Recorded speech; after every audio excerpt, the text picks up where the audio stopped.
Critical race theory, pistol permit requirements, penalties for rioting.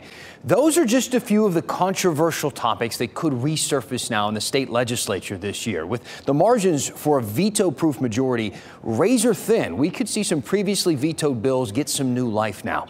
WRAL's Capitol Bureau Chief Laura Leslie was at today's opening session. Laura, let's talk about some of these.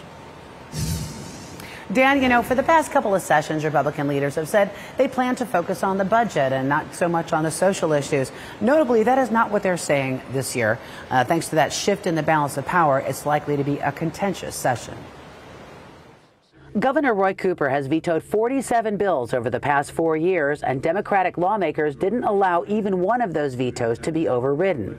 Now that Republicans have gained enough seats for a veto-proof majority in the Senate and are only one short of that in the House, GOP leaders say we can expect to see some of those vetoed ideas come back for another try.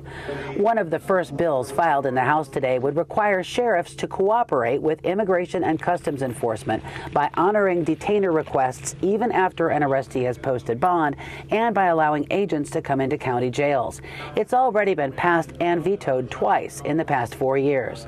House Speaker Tim Moore says we can also expect a repeat of bills to loosen or repeal limits on who can carry concealed weapons and where. Probably the pistol permit, the legislation allowing guns to be used for protection in the church schools. Other vetoed measures considered likely to reappear include bills to make rioting a felony, ban schools from teaching about systemic racism, require schools to put all course materials online, and require teachers to tell parents if their student isn't conforming to gender norms. You probably take those bills that we passed that where we came up short.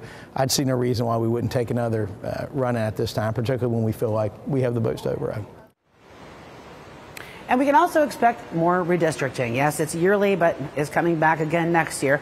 Moore says lawmakers plan to redraw their maps without the nonpartisan rules that were put on them by the former Democratic majority on the Supreme Court. That was last year. Well, the court is now governed by a Republican majority, and Moore says they plan to try again. Back to you, Dan. Laura, you are going to be busy. I have this feeling. Reporting live for us in Raleigh. Thank you.